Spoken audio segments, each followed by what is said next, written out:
निवडणूक आयोगामार्फत नगर परिषदांच्या निवडणुका घोषित झाल्यानंतर आता नाशिक जिल्ह्यातील आपण सटाणा तालुक्यामध्ये निवडणुकांचा जोर चढू लागलाय। नाशिक जिल्ह्यातील सटाणामध्ये बैठकाचा देखील जोर सुरू झालेला आहे। जवळपास 9 वर्षानंतर होणारी निवडणूक हे 2 ते 3 डिसेंबरला मतदान आणि 3 डिसेंबरला जी मतमोजणी होणार आहे आणि 12 प्रभागामधून जवळपास 24 नगरसेवक या ठिकाणी निवडले जाणार आहेत। 9 वर्षानंतर होणाऱ्या निवडणुकीला आजी माजी नगरसेवक व तरुण पिढी मोठ्या जोशात या ठिकाणी झोकून दिल्याचे समोर येत आहेत। भाजपाच्या उमेदवारांमध्ये प्रचंड अशी स्पर्धा असताना नाशिक जिल्ह्यातील सटाणामध्ये भाजपाच्या जिल्हाध्यक्षामार्फत निलेश कसबे यांच्या मार्फत बैठका घेण्यात आली। त्याच पाठोपाठ अजित पवार गटाचे रवींद्र पगार यांच्या मार्फत देखील इच्छुकांच्या मुलाखती घेण्यात आल्या। जवळपास 100 पेक्षा जास्त इच्छुक या ठिकाणी आहेत आणि नगराध्यक्षासाठी थेट निवडणूक असल्याने नगरसेवकांबरोबर नगराध्यक्ष होण्याची चुरस देखील या ठिकाणी वाढली। महिला आरक्षण आल्याने नक्कीच पती लोकांचा हिरमोड या ठिकाणी झाला आणि महिलांसाठी आरक्षण असल्याने महिला देखील त्या ठिकाणी सक्रिय झाल्या आहेत। आणि 2016 मध्ये भुजबळ समर्थक सुनील मोरे यांनी शहर विकास आघाडी स्थापन करून भाजपाचे बाळासाहेब सोनवणे यांचा पराभव करत नगराध्यक्ष पटवला होता। प्रभाग 10 मधून त्यांचे 12 नगरसेवक निवडून गेले होते। तर शहर विकास आघाडी भाजपाचे 6 नगरसेवक व राष्ट्रवादीचे 5 नगरसेवक, काँग्रेसचे 2 नगरसेवक व 2 अपेक्षा अशी स्थिती या ठिकाणी होती।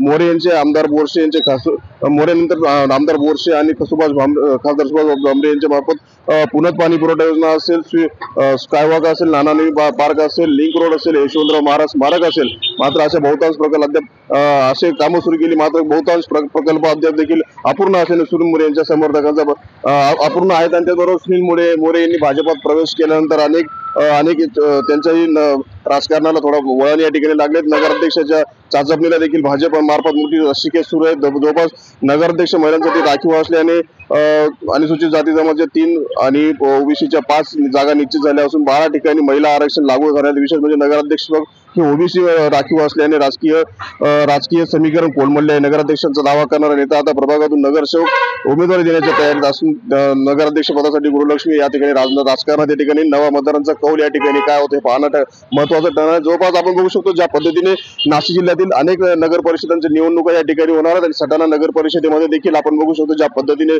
निवडणुकांचा आता चुरस सुरू झाले।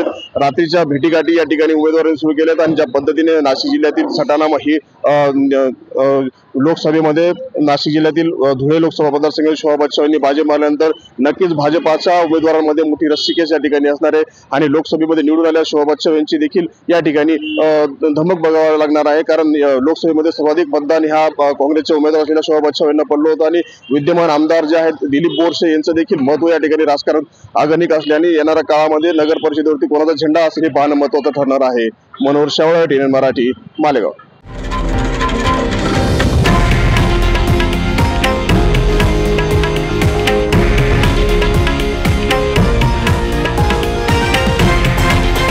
हे आहे देशातील नंबर 1 न्यूज नेटवर्क आणि आपण पाहत आहात TV9 मराठी, एकमेव।